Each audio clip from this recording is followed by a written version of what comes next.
convecção, nós vamos trabalhar com dois assuntos. Um assunto diz respeito mais à engenharia mecânica e o outro assunto diz respeito à engenharia química. Então, praticamente, a aula de hoje e a aula da semana que vem é a mesma aula que eu estou dando na quinta-feira, né, para o pessoal da engenharia química. Aí depois, um pouquinho na frente, já não é mais com eles, é uma tarde como é que eu posso falar? Convecção em transferência de fluido com turbulência. Aí é outra coisa que já não interessa mais para eles, interessa mais para vocês, né? Agora, semana que vem eu vou falar sobre um assunto que é transferência de massa. A disciplina de vocês é transferência de calor e massa. Você pode transferir massa de duas maneiras, ou por convecção ou por difusão. Para vocês da engenharia química, eu vou apresentar a transferência de massa por convecção. Vocês não vão ver transferência de massa por difusão. Agora o pessoal lá da química vai ver por convecção e por difusão, né? Se houver tempo, é claro. Por convecção é líquido e certo, que a semana que vem nós vamos estar falando sobre transferência de massa por convecção. Bom, o nosso problema consiste no seguinte: eu tenho um fluido que escoa sobre uma superfície plana. Quando esse fluxo começa a escoar sobre essa superfície, ele cria uma série de camadas,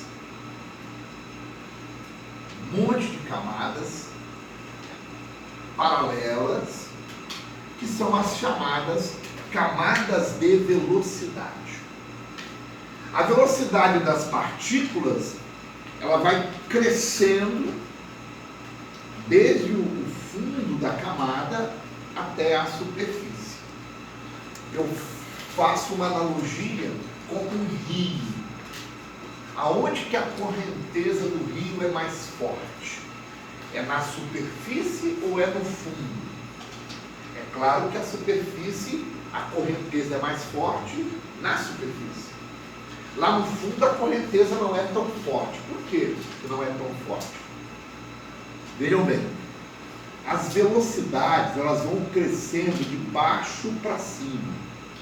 A primeira partícula que toca a camada, ela tem uma velocidade igual a zero, certo? A partir daí, essa partícula que está em contato com essa placa, ela começa a retardar o movimento das partículas que estão nas camadas superiores. Entre uma camada e outra existem tensões de cisalhamento. O que é o cisalhamento? Seria tensões que surgem quando uma superfície arrasta sobre a outra, tá? Isso aqui gera tensões de cisalhamento. Tensões de cisalhamento são tensões na direção horizontal, paralela, ok? Então aqui, uma camada desliza sobre a outra. Essas tensões é que produz uma mudança na velocidade. Então, as camadas inferiores vão retardando a velocidade das camadas que estão logo em cima. Por isso que nós temos um perfil de velocidade crescente na direção Y. Esse delta que vocês estão vendo aqui é a espessura da camada, tá? Quando você vai se afastando da placa e a velocidade vai ficando maior, ela vai chegar uma hora em que, quando não houver mais o efeito do cisalhamento, eu alcanço a chamada corrente livre, onde a velocidade do fluido alcança o seu valor máximo. Seria a velocidade na superfície do rio, né? Então, nós vamos, a partir desse raciocínio, nós vamos começar a trabalhar com o nosso coeficiente de condução de calor. Tá? Existem dois tipos de coeficiente de convecção de calor. Existe o chamado coeficiente de convecção local e existe o chamado coeficiente de convecção médio. Para você determinar esses coeficientes de convecção, você precisa analisar essas camadas de velocidade. Aquele H que nós usamos, né, nos nossos problemas envolvendo condução e convecção, é chamado de H local. A partir de agora, o H local, ele não é o coeficiente mais adequado para resolver os problemas que vem na frente. Você precisa de um coeficiente mais geral, que é chamado de H médio, né? Esse H médio, ele pode ser calculado de duas maneiras. Quando você tem uma superfície de forma arbitrária, né, no interior de um fluido que tem uma velocidade V e uma temperatura T, você calcula o H médio como sendo uma integral, onde nessa integral o elemento que vai ser integrado é o elemento infinitesimal DAS. Você pega um pedacinho dessa superfície infinitesimal e o seu H médio é calculado por essa integral que está aqui, né? Daqui a pouco nós vamos fazer um exercício usando essa integral. Agora, quando eu tenho uma placa plana, você calcula o seu H médio usando essa outra integral, onde agora ela é uma integral linear, né? Em função do elemento integrante é o dx, vai na direção x.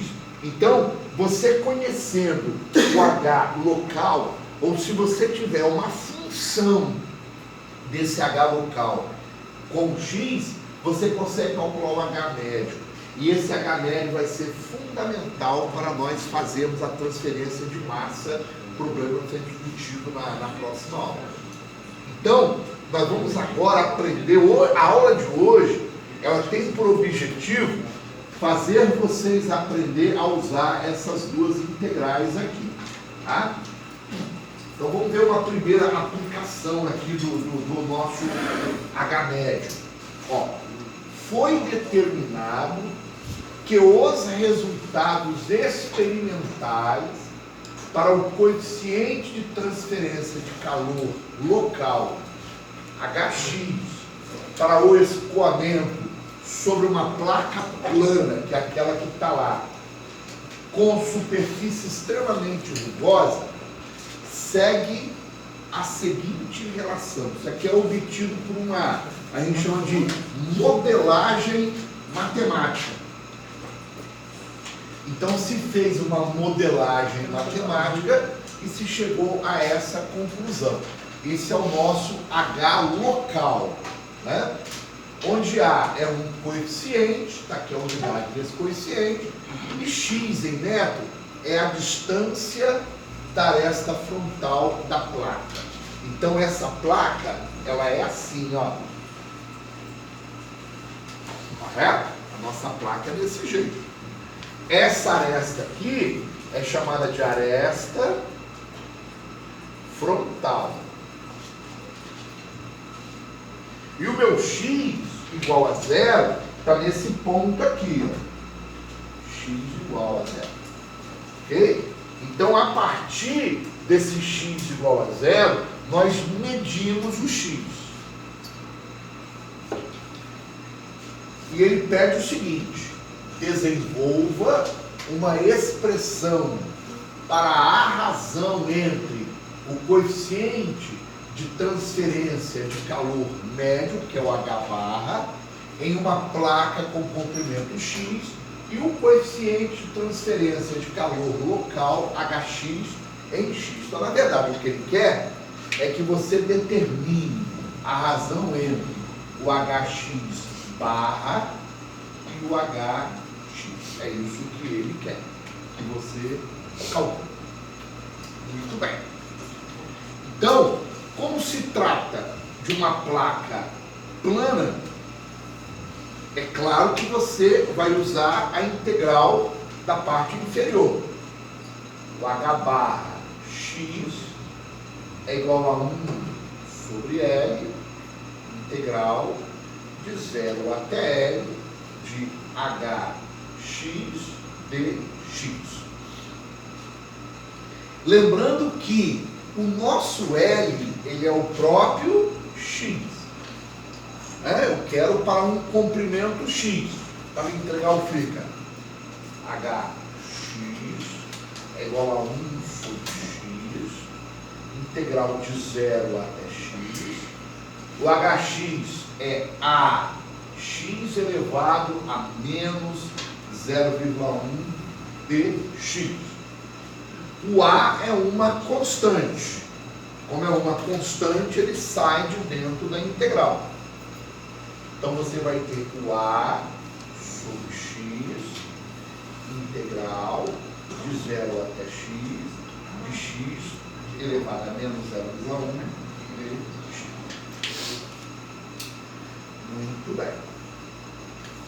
Prosseguindo, o hx médio é igual a sobre x. Para você fazer essa integral, você soma 1, não é isso? E divide por menos 0,1 mais 1, não é isso? É assim que nós fazemos a integral.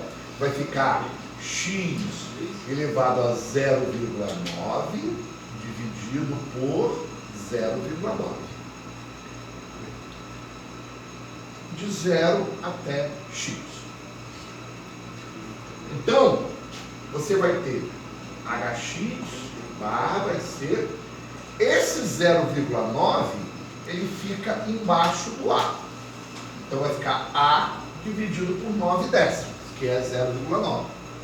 X elevado a 0,9 dividido por x elevado a 1, isso aqui vai dar x elevado a menos 0,1.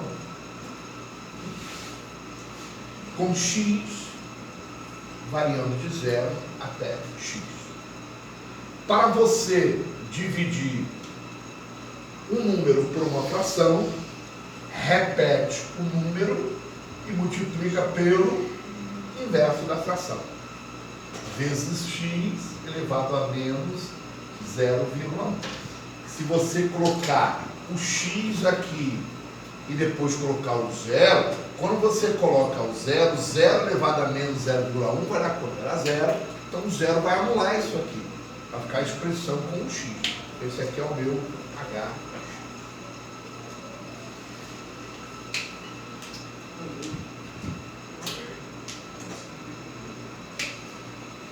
Correto?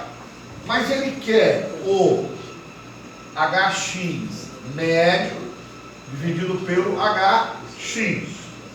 Então você vai ter 10 nonos vezes o A vezes x elevado a menos 0,1 dividido pelo hx, que é ax elevado a menos 0,1. Então você cancela esse cara com esse cara. A resposta do nosso problema será 10 nonos.